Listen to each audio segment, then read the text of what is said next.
Hey ladies, I am Deepti Jain, and I help mompreneurs start and grow their businesses online. Now, today I'm going to be chatting a little bit about three strategies that you can use to promote your business online. Okay, three strategies that you can use to promote your business online. And here's the deal. It doesn't matter what kind of business you have, what stage you're at, whether it's a product or a service.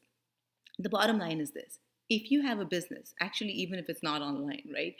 If you have any business at all, you need to promote it somehow. You need to get the word out, because if you don't do that, how will people even know that your business exists, right?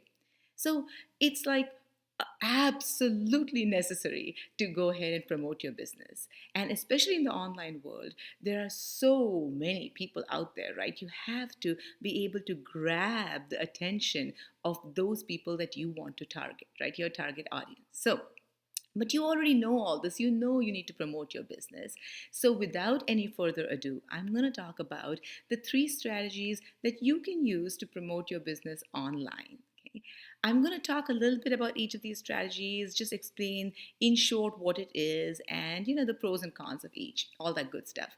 And don't worry about taking any notes or anything, because I have a little handout for you. It's free and you can get it at deeptijainconsulting.com/promo strategies, all one word, promo strategies. And after this is over, I'll go ahead and put the link in, or you can just comment and ask me for that handout. Okay, that handout just basically summarizes these three strategies and their pros and cons. So are you guys ready to get started? If you are, give me that hashtag ready in the comments below, and let's get started. So strategy number one is guest posting. Okay, guest posting is basically asking blogs or sites that are already pretty well known in your niche or have a pretty good sized following already. Write to the owner or the manager of that site and simply say, hey, can I put on a guest post on your site?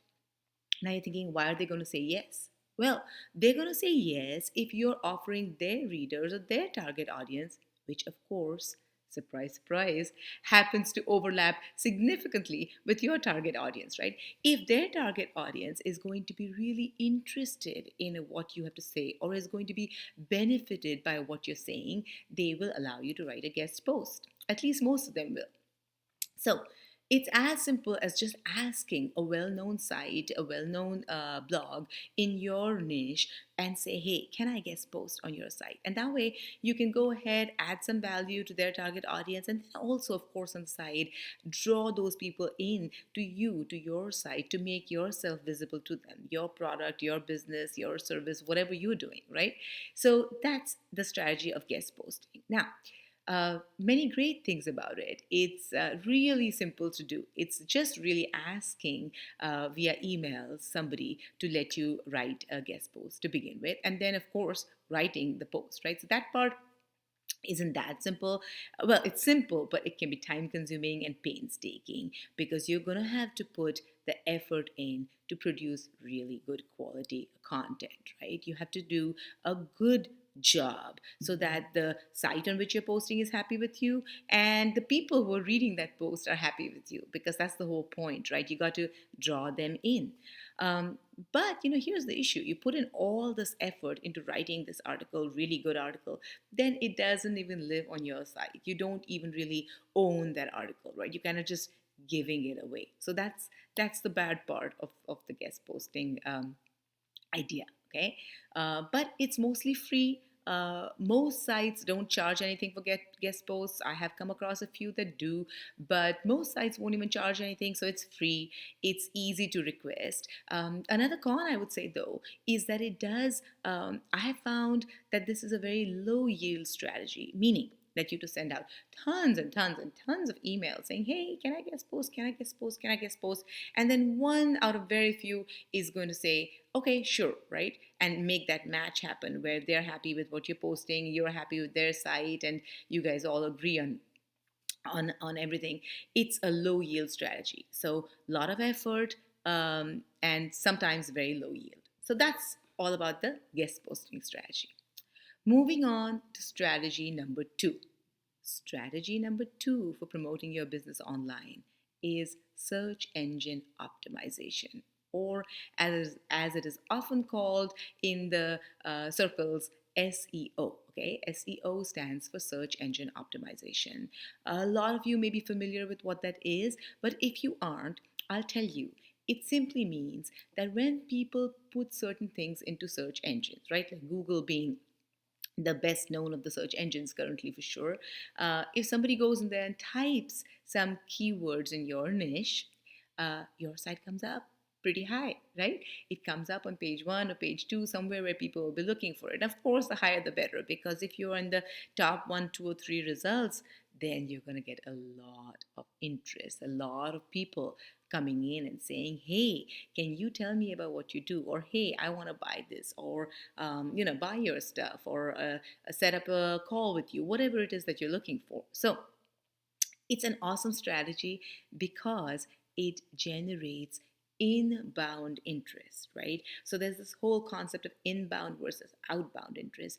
Outbound is when you reach out and you say, hey, are you interested in this? Come talk to me. That's outbound interest gathering. Inbound interest is when people come to you and say, hey, what are you doing? I want to know more about it. Can you imagine how awesome that is? I mean, that is just pure gold. Inbound interest is pure gold, because the fact that they are reaching out to you already means that half the battle is won, because they are reaching out to you and saying, what are you doing? I want to know more about it. Okay, so that is the huge pro of search engine optimization. And if you learn how to do it right, it can be, well, there is a learning curve for sure, but once you know how to do it right, it can be a strategy that you can repeat over and over and over again, in one business, in multiple businesses. It's great. Okay, but it does take a little bit of a learning curve, and it does take sometimes a little bit of time to get your site ranking. It's not like you're going to implement those strategies today and see those results tomorrow. That's not going to happen. Okay, it's going to take a little time. That time can be a few weeks, sometimes it can be a few months. So that's one of the cons of search engine optimization strategies to promote your business. Okay, that was strategy number two. Now we move on to strategy number three. And strategy number three is advertisements.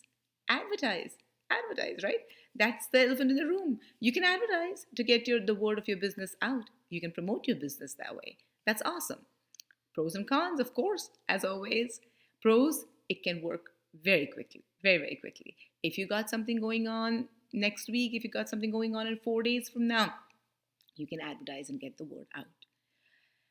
Con, yes, it does cost some money to advertise. It does cost some money to advertise. You can't get away from it. It's not going to be free. There is no platform out there who's going to say, you know what, advertise for free. Yeah, just go ahead, do it. Of course not. It's going to take some money. But here's the good news.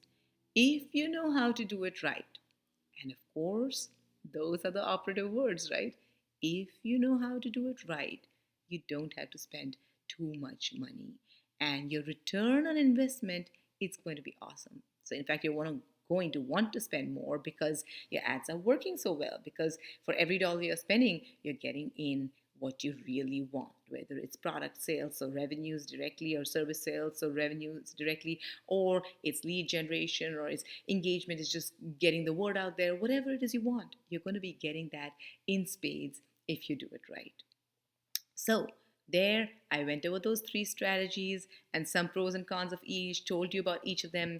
And like I said at the beginning, I do have a free handout for you that you can download at deeptijainconsulting.com slash promo strategies. Okay, deeptijainconsulting.com slash promo strategies, where you can just get these three strategies and their pros and cons all listed in just one quick sheet, so you have them available for ready reference whenever you want. All right, that's it for today's live. I will see you all next week. Bye for now.